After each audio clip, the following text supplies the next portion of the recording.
Hello and welcome to the Max Revenue Show. And we are now, I guess, on our second or third edition of Top Producers. I have Mr. Luke Berry with me today. Do we want to go by Luke or Sean? Go by Luke. Luke, When I get in trouble, I get called Sean, or the IRS calls me Sean. So what's worse trouble, your wife or IRS? my wife for sure. Fair enough. My wife for sure. Um, so yeah, sponsor of today is Insurance Xdate.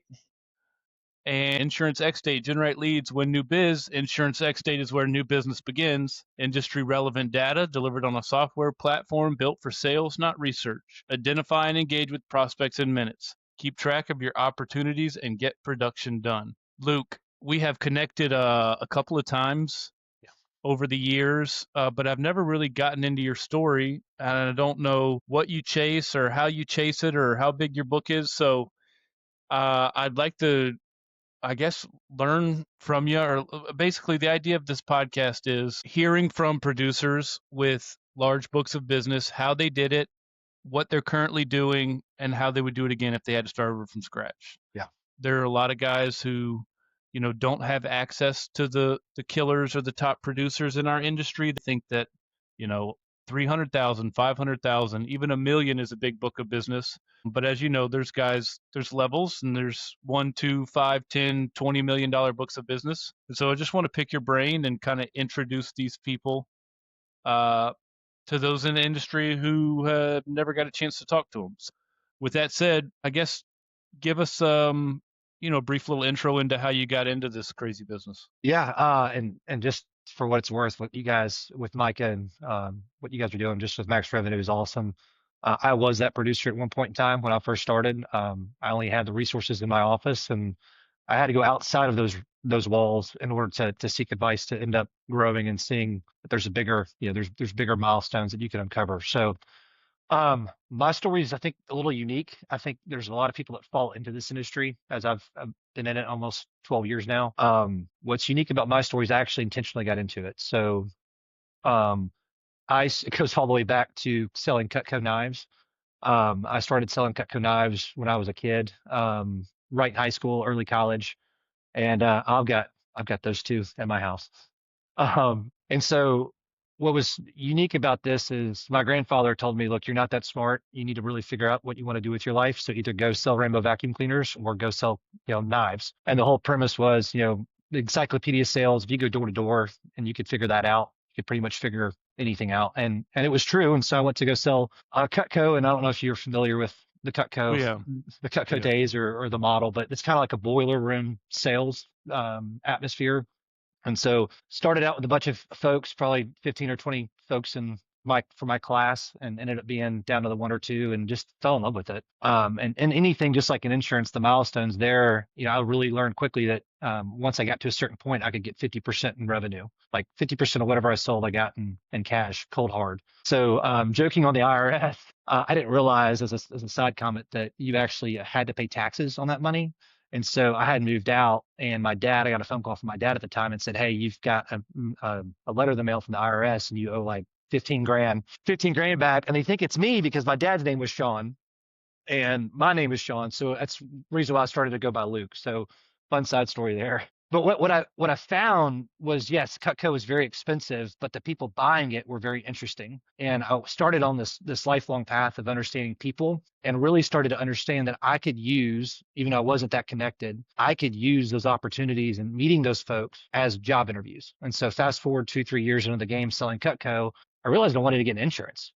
I love the model. I love the fact that I could use my sales ability in addition to just my thought, like how do I solve problems, and get paid quite a bit. And I thought that's what was all about the journey, was just making a lot of money at the time. And so I started to structure all of my demos and all my meetings around 5:30, 6 o'clock at night, because I knew that the husbands would end up coming home, and that was going to be my golden ticket. So the knives are just a gateway into getting an opportunity here. And so I sold knives to our president's wife.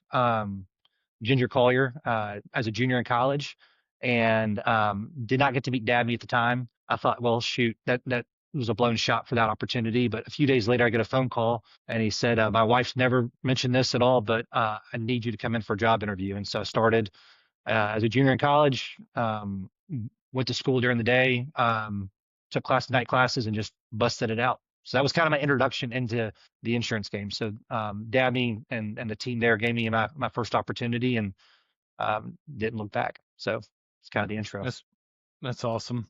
So what is tell me about your agency. Is it kind of just your normal regional player or like smaller mom and pop, or what does it look like? What kind of agency does it look like? Yeah, and this is another thing that I would to answer your question. It was when I first came along. So um, I chose to go to Collier not only because they gave me an opportunity, but when I looked at the big box shops, I had a mentor at the time that kind of brought me in and said, "Look, you could join a big box shop now and you can just become an employee and you don't really know what's going to happen and you could have all these resources and added on things, the expense account, all of that, or you could probably go to a firm with less resources and help grow it, and eventually if you're able to do that and you're able to put in some sweat equity, you might get some ownership opportunity and be there as it's scaling up instead of as it's scaling down, or as we're seeing with all the acquisitions, just being on an island yourself with in a big box. And so when I first came on at Collier, I believe we were 6 or 7 million in revenue.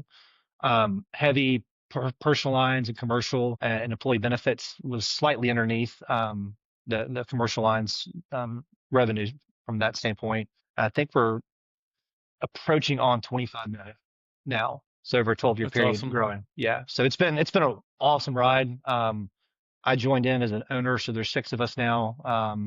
So I bought in probably 2 years ago, and it's just been fun. It's just been a great. This industry is Congrats, awesome. man. That's a big deal. Thanks, I appreciate it. What state are you guys in? So I'm in Memphis, Tennessee.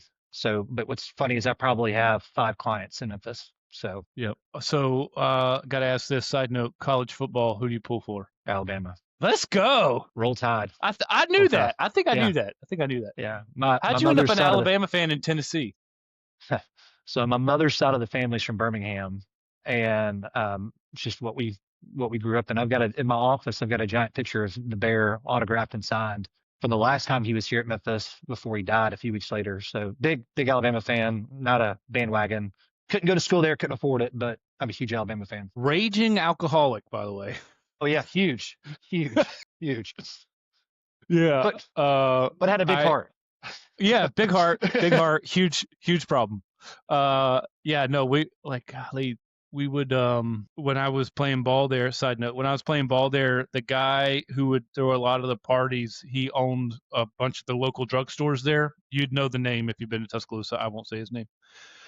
And so he actually bought Bear's old house. No way. And so I got to go into Bear's house. That was pretty cool. And that was one of the things is like everybody knew, after the football game Saturday or Sunday, especially if there was a bad loss, like you just might find Bear just walking down the street, just drunker and I'll get whatever. out. But anyways, What year did you play? I was only there for 1 year. I was a JUCO transfer. I was there in '05, and then I Okay. got out of there. Okay. I'm trying to figure out. I don't know. One of my really good friends is Barry Jones. I can't remember what year he played.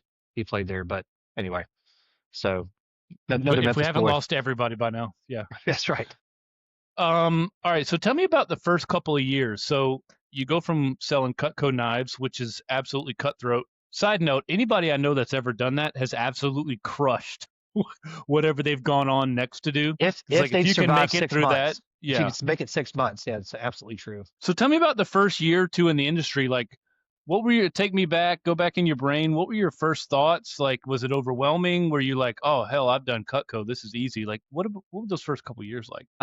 First couple years were navigating what I knew I needed to do versus the distractions of life and kind of the world. And so when I first came on, and you're a young guy, there's a culture that you're unaware of. So, in Cutco, yeah, you're not really entwined with an office of a lot of culture, and it's been there, and it's just more metrics. You do this happens, and make those calls, and you're on your own. When you get into an office, yeah, you kind of meet who people, who the A players they think they are, who really are the B players, C players, and everyone has an opinion on what you should be doing. And so Mm-hmm. I was the guy that ignored all those opinions and just kind of did my own thing. And therefore, you don't really create a whole lot of friends from that standpoint. And so I was on an island, I would say, for the first few years, but again, I was used to that kind of coming into it from the Cutco side of things, but I knew I needed to make calls, and I knew I needed to hit different revenue thresholds. And so, um, first year I said, okay, look, I want to sell $25,000 in new revenue. I think that's possible after getting licensed and everything else. And so, hit that, realized, okay, I need to make 100 calls, a day essentially. So in order for me to do that, I'm going to have to spend probably 2 months putting together a list. So then it comes down to, all right, who is my ideal client? I see folks writing these smaller bops, but they lose them, 2 years later, and they're kind of having a reset. So I don't want to have that happen. So what are the ideal accounts that I need? And so a lot of it was researching and learning the biz. I did not go through any designation classes. I didn't feel like that was needed. I think maybe in the early 2000s that was a big deal. But I didn't want to waste my time in that. I wanted to get my hands and feet wet in the business of learning insurance. And so I think I validated, so it's about 100 in revenue in the year two, maybe year 2.5. And then really got my footing with, okay, where do I want to take my business? Where does this look like? No one's going to buy. One big thing I learned was no one's buying from Collier; they're buying from Luke. So now, what is my brand? And so what I learned from year 2 to 4 was, okay, I can't just start selling insurance. I have to start learning business. So years 2 to 4, years 3 to 6, I would say is really when the light bulb went off. I had that light bulb moment. We all joke about in the industry. You're kind of lost for the first few years, and then you figure it out.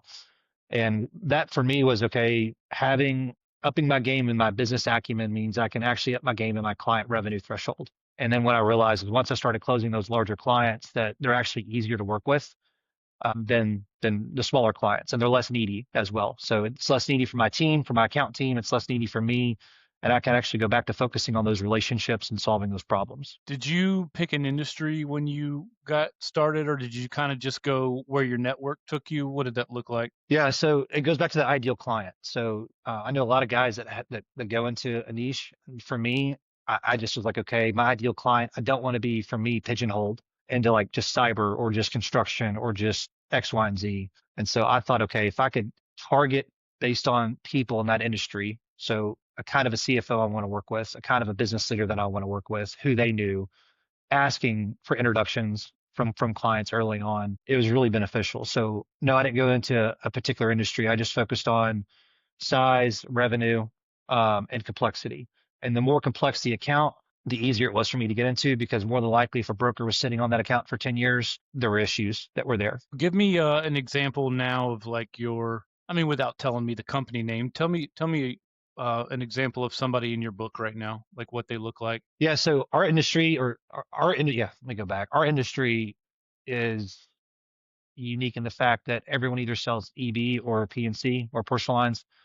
Um, another reason why I chose Collier, and not to plug our firm, but is I was able to sell across lines. I didn't have to split commission. So I could sell employee benefits and I can cross sell on property and casualty. And a lot of folks would say that's really difficult to do because they're two different skill sets. And I would say, yes, it is, unless you know the industry or you know the person, the client, and you know their business. And if you go back to business acumen, that's where all risk starts, that risk analysis or tolerance. And so an ideal client for me, um, you know, uh, in the semiconductor industry, I've got a client right now that they have 450 employees and growing. They've got locations in Taiwan, the UK, and then here domestically. We do their PNC and we do their EB. Overall, all in, it's probably a $300,000 revenue account by knocking out both. And the same decision makers that are on the EB side are also running the PNC side. So one neck to Nice. choke. How did you how did you get into that account specifically, and how do you said you were pretty heavy cold calling when you first got started. Now, obviously, that changes as you get a bigger book and you get busy. So tell me what your prospecting looks like. How did you get in with them, and like how do you kind of work it now that you've got a significant book? Yeah, I would say like never stop cold calling. I think that's a huge rule. The guys that I know that have a $5, $6 million book, they're still, even larger than that. They're still cold calling to a degree. This one was a cold call. It was hard tracking for 6 months just to get our foot in the door. And then I've built a pretty solid process of either, after the first 3 meetings, we're going to know if we're going to work together or not. And then if we're not, I'm not wasting your time or my time. And so it's 6 months of hard cold calling, just saying, hey, let's just meet. we got the first meeting, and within another 6 months, we closed the deal. And then a year later, we got we crossed out the lines and got the other coverages. But from a prospecting standpoint now, it's obviously changed, but I still try to, if I can, knock out 10 to 15 cold calls a week. But really now it's me working through some of the younger guys in the office. I've got kind of a junior partner that I work with, along with another guy. It's kind of funny how it's morphed into this team aspect, but we kind of view it as almost like a wealth management team, Hmm. um, where we've got an analyst, we've got our junior producer out there killing the streets. I'll come in and manage the day to day and the account team. Prospecting's changed, like I said, but really we've gone to now is client referrals and then events. So I'm really big You on said event selling. events. Okay. Events, yeah. Tell me about how Um, that. yeah, so and you got to be really careful with how you do this within your agency because you could tick off a lot of people. For me, a lot of folks didn't understand the idea at first, but it's marketing, right? So we created what I noticed the trend in the industry probably 3 years ago was that prospects do not want to talk to brokers. They don't want to become educated on brokers or by brokers. And again, this is just one of my observations. And they didn't trust brokers. They didn't trust the brokerage houses. They didn't trust these the guys that have come in because they might be on their third shop, or they might be too new in order to get the business. And so I thought, well, what if I created something that was non-broker specific, but it was an education channel to where I could educate as much as I could on different topics within the industry, to where people could latch onto that and they could, educate themselves. Because in my view of the industry, or in anything that we do now with these phones and whatnot, people know what they want to buy. And when they're ready to buy, they're going to go to the person or the thing that gave them most information at the time for them to purchase it. I wanted to be that thing, but I couldn't do it underneath a broker hat. So we created something called the Eco. And essentially we started ramping out just to specific CFOs and CEOs, again, with my idea of who's going to be our ideal client. And we started targeting those. So we put together a list from ZimInfo all the way through, all sorts of databases, and started soft marketing to these CFOs on events and said, hey, come to this event here in this random part of Wichita, Kansas, or we're planning one out in Montana for later this year where folks can come fly in. And so those 2-day events where people just come in or they get educated based on that marketing has become huge. We closed, I think, $1 million in revenue this year just based on those events. And it's been really profitable. It's been fun. And again, we're educating our prospects. That's wild. That is wild. Oh shit, Yeah. cramp. Sorry.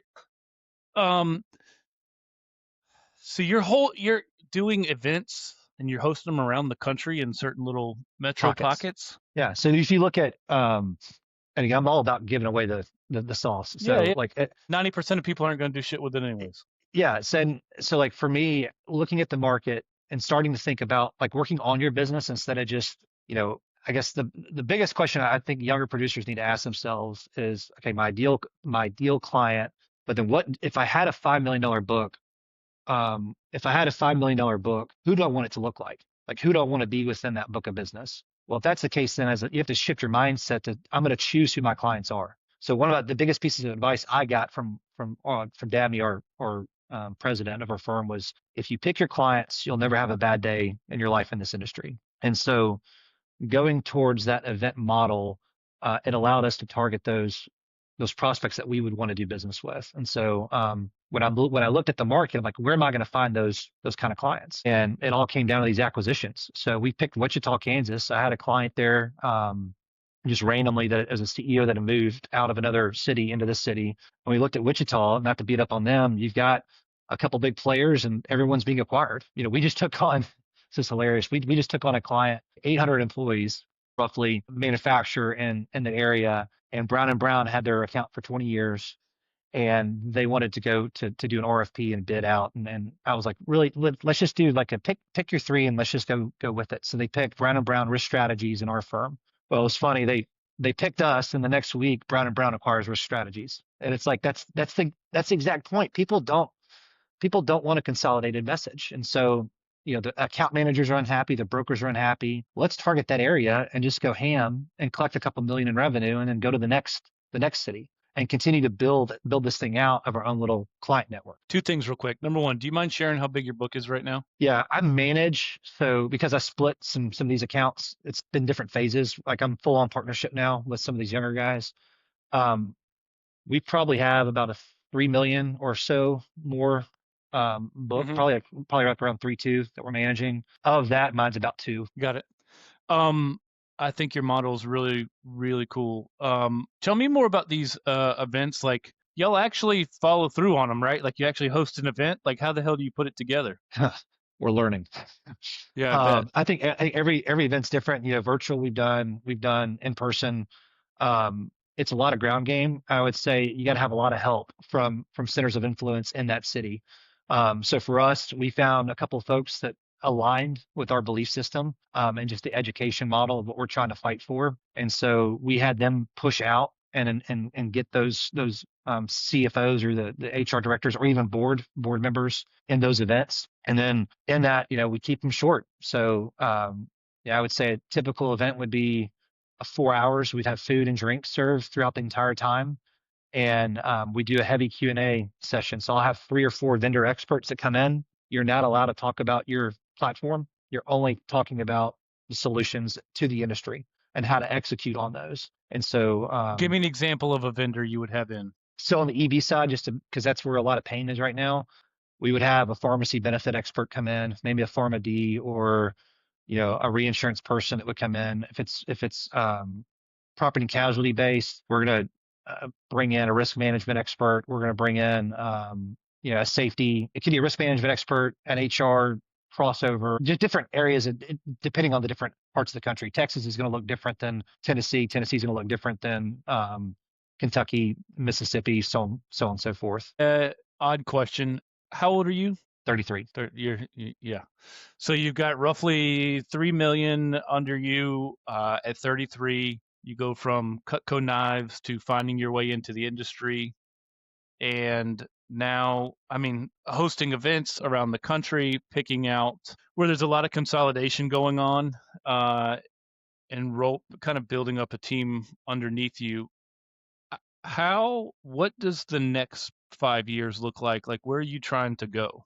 What's your end game? I would love so to continue to my focus right now is to build like the younger guy that I've got on my team is Jack Shelton. For those that don't think that the younger guys have any like work ethic or whatnot, I will say Jack might be then a rare gem, but finding a guy like that that's willing to grow and do the hard things and to listen is been a blast. So to continue to build his book up is going to be huge. That's something I'm focused on.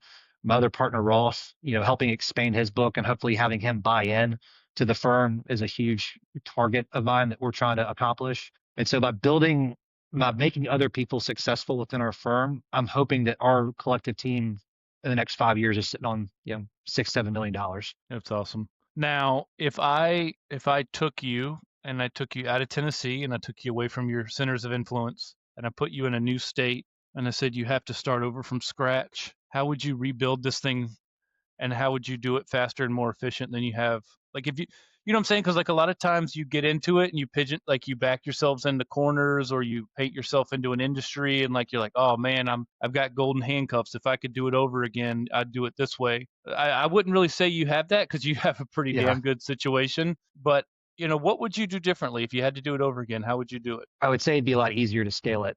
One thing I would say to younger producers, and I say this all the time to some of the guys that I talk with, you will never have as much time in producer land as you do right now when you first start, because your time gets completely sucked, and you have to be even more disciplined and chiseled in how you manage that time when you have a larger book of business.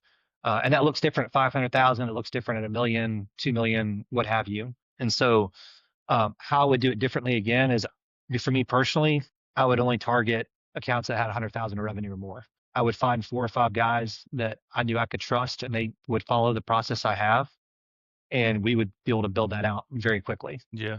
What does that process look like?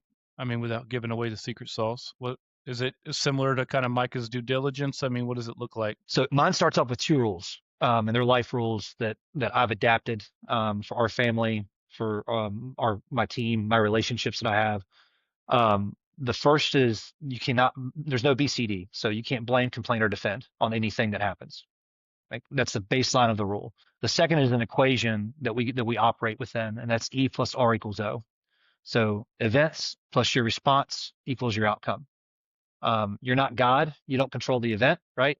But you do have a pre-planned response. It could be an above line response or a baseline response. And determining based on that response, you get your outcome. So, for example, in our industry, as a team, you could pretty much pre-plan any kind of response that would happen to an event, right? You know how you're going to lose a client. You know how you're going to gain a client. You know um, certain things could happen with the claims process. So you could pre-plan all of those responses ahead of time in order to attack the event that's going to be chaos for the client, but for you as the consultant, it's just a softball. And so within those two rules, that's kind of how we baseline and benchmark all that we do. And we're very transparent with the client. We tell that to them up front. Like that's our team motto. And then from that, really the structure of a prospect is at the end of the day, every client is going to be different, but the strategy in which you go about prospecting and taking on that client has got to be the same. And what I say by that is like, you're going to get in the door differently with every different prospect. That's what's going to happen. But as soon as you get them in that process, it becomes really simple. They are either going to sell you or you're going to sell them on the process at hand. So if you think about it like a submarine, we like to think, okay, if I've got a submarine here, if I can get this prospect or a suspect to go from being a suspect to a prospect, and I can get them in through this door here, well, then they can't get back to the other side because that submarine's now closed, right? Water's filled that submarine. And so we're trying to get that submarine to the base floor, and we have to do that by closing each different section. So within that deal, what are those sections that we need to get those milestones, that client to agree on to get to this point to say yes to our consulting services? And some of those are, again, hard line. Hey, if they don't get here, then we're walking away, right? Like we want to have a mutual beneficial, not a transaction, but a relationship here. Um, Something else I will tell people, like the younger producers, how you get a client is how you'll lose a client. So if you get them by being the cheapest cost, you're going to lose them by not being the cheapest cost. Markets ebb and flow. We're seeing that now, quite frankly. So if you get them on a relationship, going through like Micah's due diligence, I've got something similar that I have, but going through that due diligence process is how you'll eventually end up taking on that client. But from a process perspective, so you have the submarine philosophy, right? We call it RAMP. So it's Risk Assessment Management Planning. So it's an acronym we created, I guess, year 3. I realized I needed my own kind of process that was unique to my own brand. And so we created RAMP, and I got picked on within the office, like Luke's going to go ramp himself and all this other stuff. It's like, well, now it works. But we would take a client, we would say, look, before we're able to produce a quote, we got to look at your risk. So let's talk about your business, right? So let's talk about how do you digest risk? And then what we're going to do is we're going to assess that, come back with a management plan that's going to be a 5-year plan. It's not just going to be a 12-month cycle. And if you're not willing to go through that process, then we can't produce a quote. And at the end of the day, now we don't even quote anymore. It's just all based on BOR. That's wild. No, it's funny you said the thing about Luke's going to go ramp himself. And I bet you those guys who were poking fun at you are now like half to a third of your book size, right? And you've just clearly gone way past them because they are the guys that have done it the same old way for forever. And you're the guy that came in and tried to find a better way, a more efficient way. You were wanting to go beyond. And now they're probably just like, I mean, is that fair? You've just gone past them? So I would say one of the guys is my partner John, and we joke about it now. But I mean, we were also scaling and trying to grow at the same time. But what's funny is that process with Ramp repeated itself when I started the Eco. I was told this will never work. How is this going to happen? How are you going to go to all these different cities and just walk in without any brand recognition? And it was one of those things where I knew I had a process, I saw a weakness, and I was willing to take heat for it. And that's what you've got to be able to do in this day and age. Like the game's changed. Like it has. So you've got to adapt with it. So if you're just no one's coming to save you. Like if you're going to go build a book, your agency's not going to do it for you. You're going to have to get out there and grind it out in order to actually have something of meaning that's yours. Because at the end of the day, if you're working for an agency and you're getting that book based on the agency and they sell, what happens to your book, right? Like if I decided to leave tomorrow if my firm got acquired, or we made a decision to exit or something like that, my clients aren't going to stay there. They're going to follow me, right? And that's the whole point. I mean, that's people. I mean, if you look at the whole 200 plus employees acquisition of the old Hayes company, people want loyalty. Like they're tired of this transactional game. No one wins, and I'll just say this on the private equity side: I have not seen anyone win on a private equity deal outside of the private equity companies and the two parties. The clients don't win, the brokers don't win, the staff do not win, and at the end of the day, they're all focused on EBITDA instead of the actual client itself. And so I think if you could show authenticity with that, the clients will follow you. Do you find most of your clients are aware of that whole part of the industry and are turned off by it, We talk or about they it a just lot.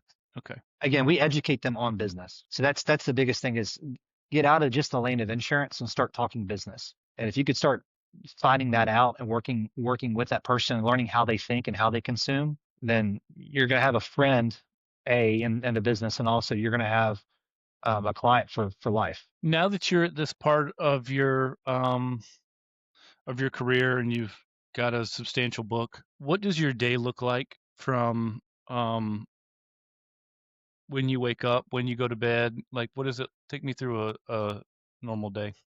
It has changed a lot now that I have four kids under six, which I feel like you could relate to a little bit. You Yeah, got me beat congrats, there. man. And fatherhood's awesome. Like combining that, I would tell you, getting into this game, my wife has probably helped close more deals than I've actually closed in my career. Having a spouse that's there, that's willing to dig in with you, to know the clients, to be able to talk with you, to know their wives, that's huge. So you have to have a support system at home, and she's just a baller in her own right. 100%, So 100%. yeah. So from that perspective, she gives me freedom to go out and kill and hunt and do what I need to do on a day-to-day basis. So the ideal week for me, which I'm huge on, again, this is the rigidness of what I think you have to do to become elite from a producer perspective, is time management. So Sundays, I'll sit for 30, 40 minutes. I'll try to iron out my entire week. So what is Monday going to look like? Tuesday, Wednesday, Thursday, Friday?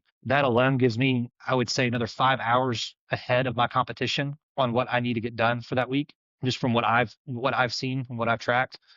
I'm a big fan of the Michael Hyatt Full Focus Planner as a plug. I've been using that for um, gosh, 8 or 9 years, but it allows me to focus on, it's you write it down. You're not like logging it all in. So you're actually having to write it all out. You got the same thing? Well, I use Best Self, but yeah, same Yeah, thing. yeah, yeah. So it allows me to focus on 90 days. So I have a 90-day segment. What are my big three for those 90 days? Okay, then what are my big three for the month? And then what are my big three for my week? And so I take that all into consideration on Sunday. And then my Monday is my admin day. So right now I'm getting up. So it's funny you said that. I just got done putting together my 2026 daily rhythms. So I personally gotten away from goals this year. I'm focusing on just healthy rhythms throughout my week and my day. And so right now, the ideal would be to wake up at 5:30 in the morning, wake up, do my quiet time, scripture, prayer, all that fun stuff. 6:30, stretch my body, hit the gym. I'm trying to knock out 20 miles a week, and then also hit the gym Monday, Wednesday, and Friday for weights. Let's go. Yeah, so trying to do that to keep me full focus and clear headed, and then really get in the office by 8:30. I used to get in the office at 7. 8:30, 9 o'clock has been my now new routine. I want to take my daughter to school, spend some time with her there. And then once I get in the office to lock in, Mondays are my big agenda day. So all my meetings for the week are all prepped for on Monday. I send an agenda out to our clients, every one of them, before we have a meeting to set expectations and guidelines. That allows me to still be in the game. It allows me to still be focused and prepared for every single meeting that we have coming up. And I'm not left out. Tuesdays are client focused project days. So off the 90 big three, like what are the next big projects we have coming in? So right now we're prepping for Q1. So we're doing our program opportunity assessment meetings. So those are going to be a full year over year review that we're having with all of our clients in the first quarter of the year. So I'm going to be prepping for that on Tuesdays. Wednesdays are money days, and Thursdays are money days, where I'm only looking at prospects and talking to them out of the office, whatever I'm doing. And then Fridays are my weekly wrap up days.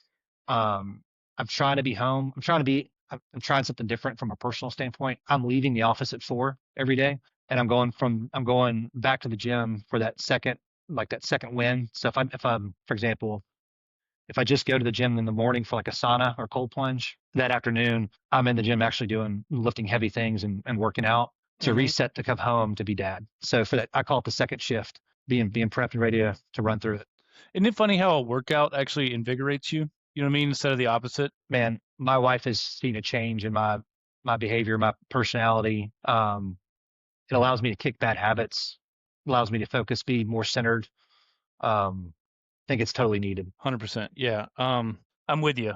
I'm with you 100%. I going like the physical side of things that makes me such a better dad, makes my work better. It's you think of it as a subtraction when actually it's addition for me at least. Well, what I had to realize when I had my fourth daughter, and again, I don't know the audience. I know hopefully there's dads and stuff out there, but um, going from we have our oldest is 6, and we have two twins that are 3, about to turn 4, and I have a 1 year old.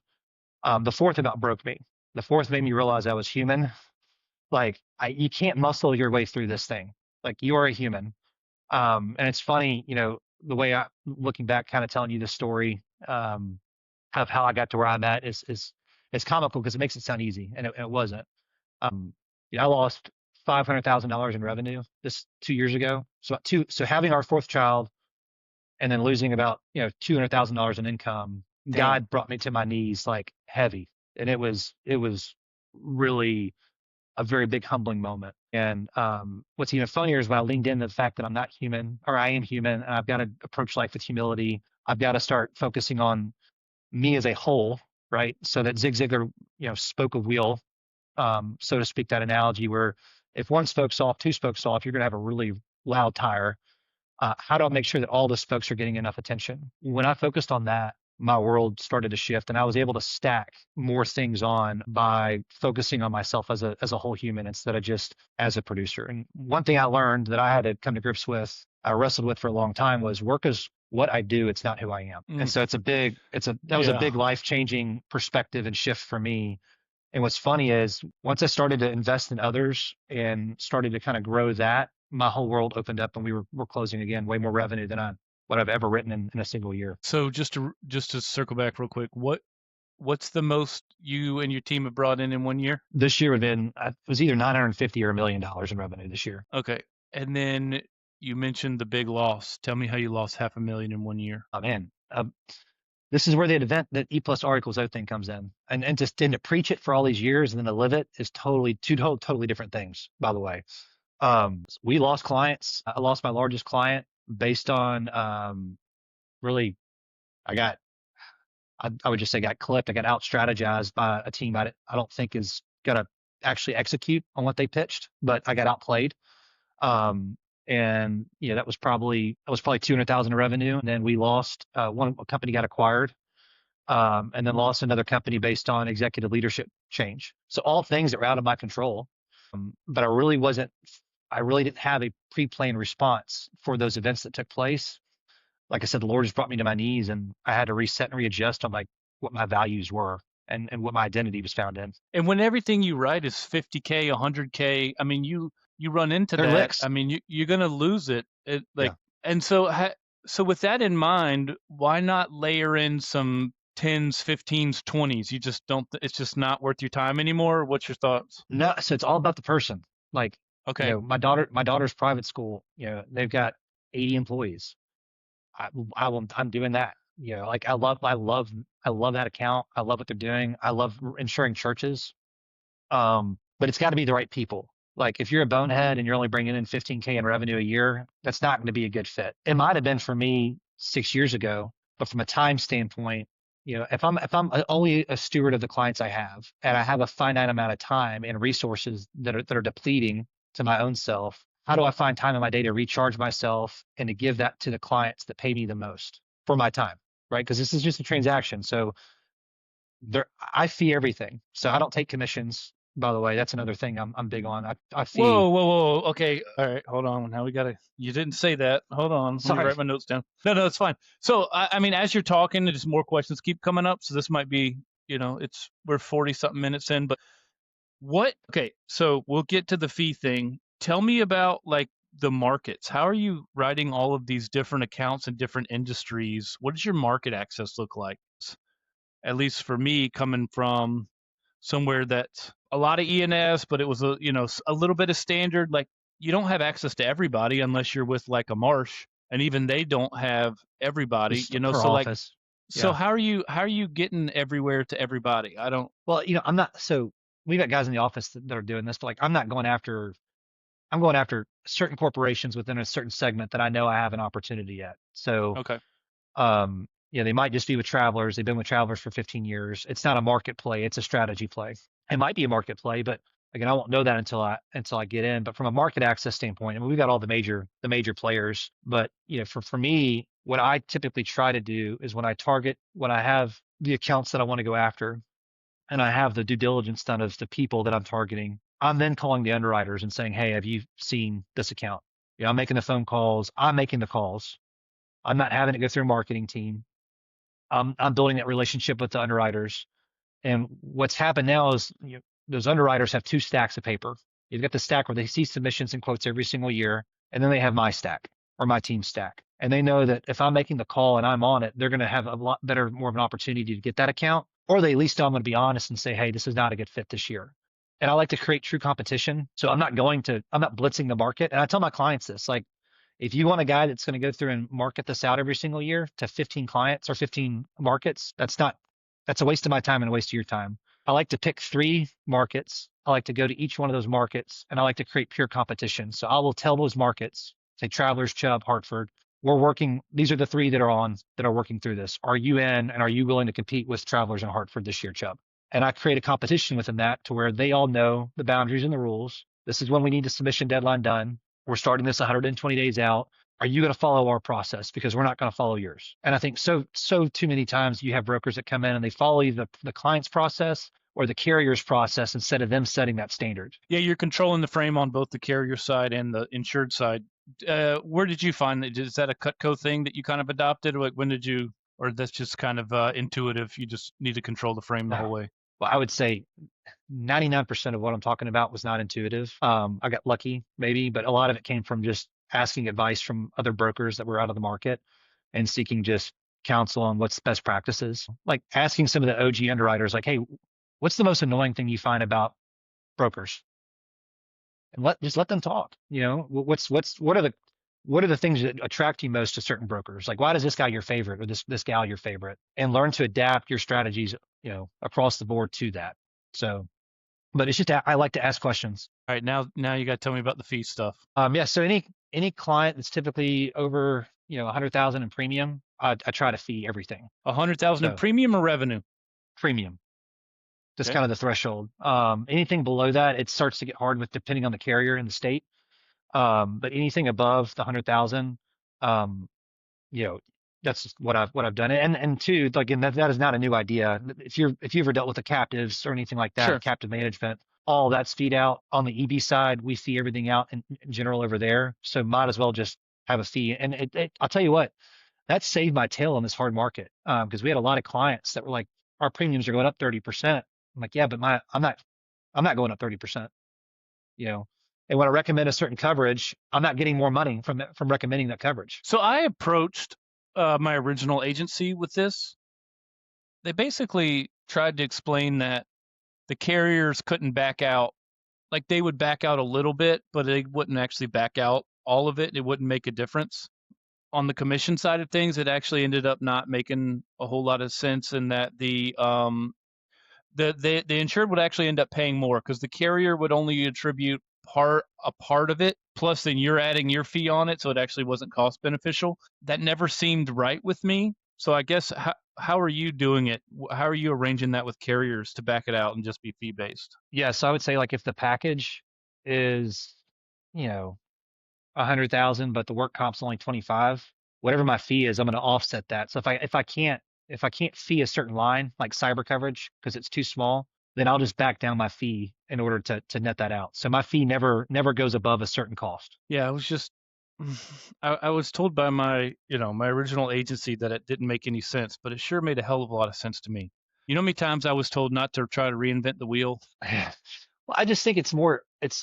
more transparent. It's honest to the client. It takes you out of that like we all love revenue, but I got sick and tired of being viewed as just a sales guy. Like I want to be a true Yeah. consultant. So what were the barriers that were preventing that from happening? And then let's remove those and back into it. But the carriers, you can literally see where the carriers were backing out your Oh commission, yeah. Yep. Yep. and Absolutely. And we and would you tell would the you would you would see that lined out on their oh, quote. the quote they would have net comp.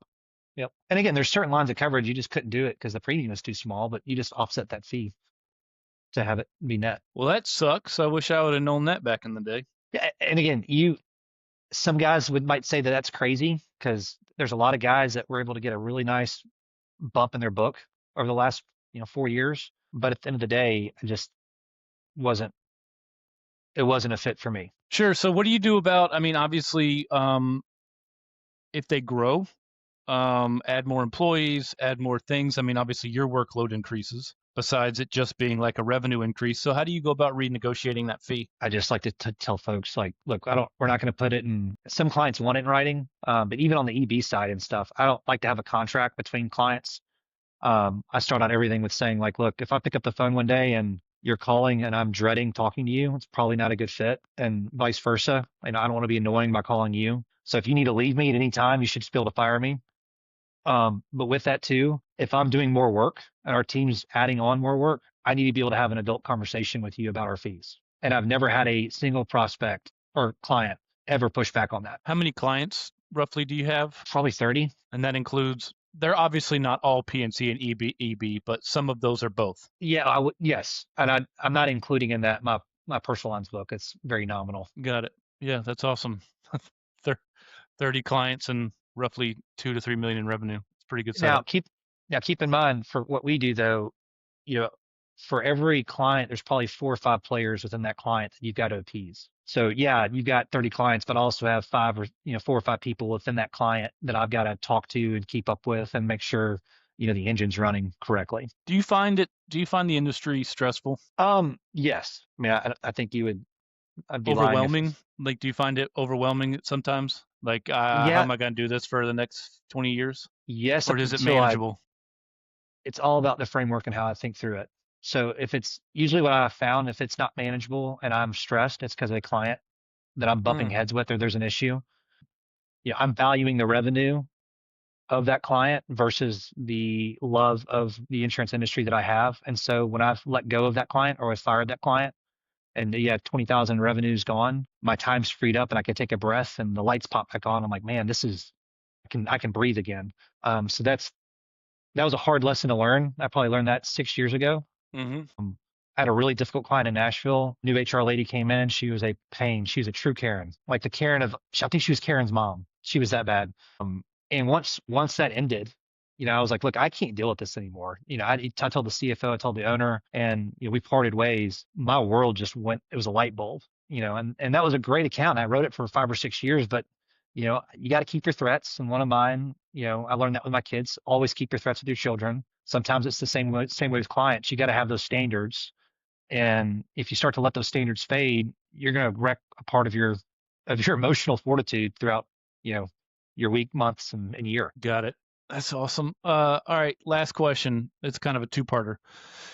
Um, the new guy who's 2 or 3 years in and can't see the light at the end of the tunnel, let's say they're maybe at a larger shop and they've got a bigger validation number and they can't see how they're ever going to get to validation, what would you tell them? And then second part is that guy who's at 700, 800,000, and like you're kind of hitting that point where you're trying to cross that seven-figure thing, but you can't seem to like get your time in order and your service situation isn't great and like you just can't seem to take that next step into the seven figures, what would you tell him or her? Yeah. So starting with the first, again, have a framework. No blaming, complaining, defending is huge for me. So, doesn't matter the firm you're at, the resources, none of that. There's guys that are doing this every day in and day out, guys and gals. You're no different. So man up, gal up. You look yourself in the mirror and say, I can do this. Then make sure you're accountable to yourself on your time management. I know a lot of guys that are really busy and gals that are really busy, but they're not productive. They're not actually hitting the actionable things that they need to be doing. Those actual things are usually the most mundane and they are boring, but they work. It's like, again, going to the gym working out. You're not going to get buff overnight. You're not going to, you know, close the $100,000 in revenue you need overnight either. It's going to take brick by brick. So stack those tasks for what it's needed. For me, early on in that career, and I still am a big fan of this, is cold calling. You know, you will get lucky, but luck happens when preparation meets opportunity. So There that's you what I go. would say to the younger group, and then the other guys, you know, and gals that are in that threshold. I would say again, it's all about time management. Are you spending more time servicing those smaller clients that you might need to give up in order to gain access to more time for bigger clients? It could also be, you know, I would something I learned is give away stuff like you know, this younger producer I brought in, um, you know, he's got a $300,000 book in 2 years because he's done the work. Don't get me wrong, but I've also given up 50% of revenue to him to help him build that book in order to help me be my boots on the ground. So there's a give and take in all. Instead of focusing on revenue, that the person in the $700,000-800,000 range might need to start saying, okay, instead of revenue, what does my time look like? And the revenue will come. It's all about the time, That's awesome. That's awesome. Luke, I appreciate the time, man. You're awesome. You're a killer, and I appreciate you dude. taking the time to come talk to us. Love the show. Love what you guys are doing. I think it's huge and very valuable. And again, I'm an open resource. If I don't care what firm, what part of the country, you know, the younger producers are in, I'm happy to talk and take out that time to answer any questions they may have. You're the man, Luke. I appreciate you. Appreciate it, buddy. Talk soon. All right, buddy. Bye bye. All right.